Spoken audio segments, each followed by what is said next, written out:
هلا والله متابعيني، ببدأ معكم الآن بتطبيق السليق اللي كذا مرة أسوي معكم، لكن ما في مشكلة، التكرار يعلم الشطار. شوفوا هنا الدجاجة غسلتها ونقعتها بخل ونظفتها لين صار لونها ما شاء الله تبارك الله. شفتوا؟ أحطها بالقدر، أحط عليه بصل قطع كبيرة، ها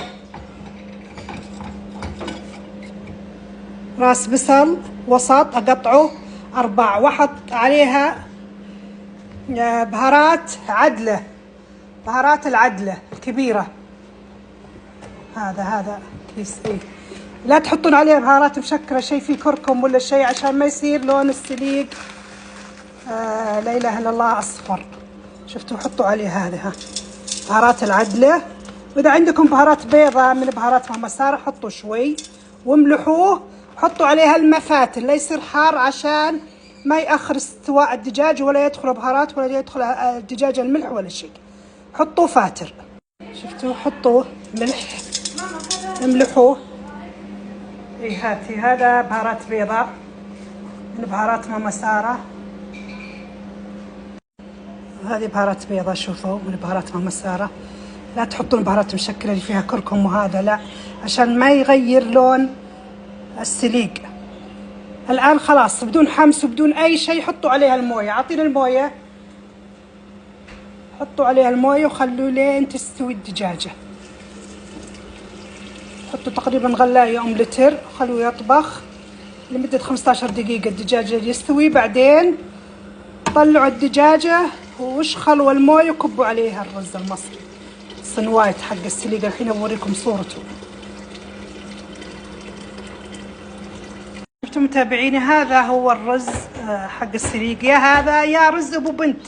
ترى الرز ابو بنت الحبة الكبيرة ينفع للسليق، فانا بسوي مكس من هذا ومن هذا ان شاء الله يطلع احسن سليق بالوجود. طبعا كل له طريقته بالسليق، وهو اصله من الطائف يسوونه باللحم، لكن حنا ما نفضله باللحم، نفضله بالدجاج. الحين بحط مكس من هذا من ابو بنت ومن صنوايت هذا المصري، وبغسله وانقعه واكبه مع مويته، ما هذا عشان مادة النشا اللي فيه ما تروح. حطيت كاس من الرز ابو بنت، هذا بالرز ابو بنت. حطيت الكاس الثاني صنوايت. جربوا، انتم تقدرون هذا تحطونه كله وتحطون الرز ابو بنت كله بدون خلط يعني، لكن انا حطيت نصيف ونصيف. هذا نصيف امي الله يغفر لها ويرحمها، اخذته منها الله يجعله بالجنان يا رب. خلاص الحين نغسله زين ونقعه، بس ما كب الماء. اذا جيت اكبه هو ماء عشان مادة النشا اللي فيه زي ما قلت لكم. شوفوا هنا متابعيني استوى الدجاج، طلعته طبعا بس 15 دقيقة بقدر الضغط، بس طلعته صفيت الموية. شوفوا بحط عليه شوي زيت لأنه ما حطينا زيت أبد بسلق الدجاج. شوفوا بحط زيت وبضبط ملحه وكل شيء، وخلاص أبكب الرز، أبكب الرز اللي نقعته وبكبه مع مويته، ما أشيل الموية لأن النشا نزل بالماء. السليق لازم يصير خاثر ويصير زين. شفتوا هنا كبيت الماء وضبطت الملح والزيت وكل شيء. الحين ما احط الحليب لين يشرب كل المويه، لين الرز يشرب كل الماء عاد ادير عليه الحليب واللي انا بحط. الحين اغطيه واخليه على نار وسط تقريبا نص ساعه. شوفوا متابعيني، اللي يبي السليق طعم بالمره ولذيذ يحط حليب بودره، يحط عليه حليب بودره، يحط مثلا 3 فناجيل ويذوبه بحليب المراعي، لكن ضروري حليب البودرة هو اللي يعطي السليق طعم لذيذ بالمرة. لا تحطون حليب سائل لحاله ما يسفيه طعم سبحان الله، لكن حطوا حليب بودرة وذوبوه بحليب المراعي. ان شاء الله تكونوا فهمتوا. شفتوا زي كذا حطيت حليب بودرة، الحين احط حليب المراعي وذوبه فيه. ما شاء الله تبارك الله، تمتعوا بالسليق اللي ما شاء الله ما مثله ابد.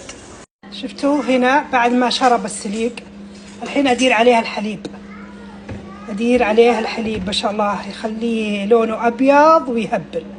وبحط عليه شيء ثاني الان من اول قالوا لي الناس حطي كاس لبن معه، اضحك عليهم اقول لا، السليق ما يصلح له الا الحليب، لكن جربته مره حطيت معه كاس مو مليان لبن، يا الله يا اللذاذة يا الطعم، شيء مو طبيعي. والآن أنا بسوي، حطوا ذوبوا الحليب البودرة بحليب عادي، هم نحطوا كاس الا ربع لبن مع السليق، وشوفوا شلون الطعم واللذاذة. شفتوا حطيت هنا الحليب، الحين ابى ادير عليه كاس الا شوي لبن، خلطه خلط نهائي. اعطيني الملعقة هذه خديجة، اعطيني الملعقة هذه خلطه خلطة أخيرة، وبعدين أسكر عليه وخلاص. ما أفتحه إلا عند الغرف. أحط عليها الزبدة والمستكة، وما شاء الله تبارك الله ما شاء الله تبارك الله استمتعوا بألذ سليق. حول الله ما شاء الله. آخر فقرة متابعيني بالسليق، شوفوا حطيت تقريبا 3-4 قالب زبدة، وأحط هذا شفتوا المستكة حطوا عليه واذوبهم مع بعض. كم حبة بس عشان ما يمرر. اذوبهن مع الزبدة واحطن على وجه السليق وهو بالقدر قبل اغرفه ب10 دقائق فقط. ما شاء الله يعطي نكهة ومذاق بالمرة روعة، بالمرة مو بشوي. ما شاء الله تبارك الله. طبعا لا تكثرون المستكة عشان ما يمرر بالسليق.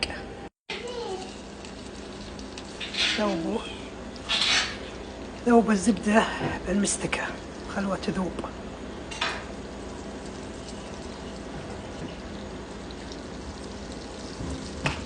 شفتوا اختفت المستكة الحين، ذابت. الحين اشيله، افتحي له القدر هيوفة. شفتوا لا تخلونه اسود الزبدة عشان ما يسود بالسليق. شوفوا شلون السليق ما شاء الله كأنه مخ عصافير.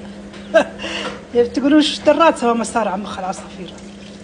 والله ما ادري، بس انه صراحه مخ ما شاء الله تبارك الله. عطون شيء حركوا فيه.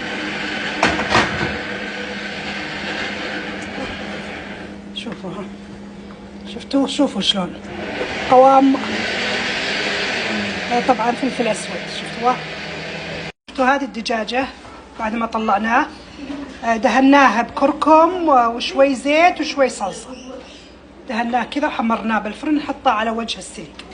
هذا الصحن اللي بغرف به السليق. ما شاء الله تبارك الله. شوفوا شلون القوام، ما يصلح يصير ألين من كذا ولا أقسى من كذا. ما شاء الله تبارك الله ما شاء الله.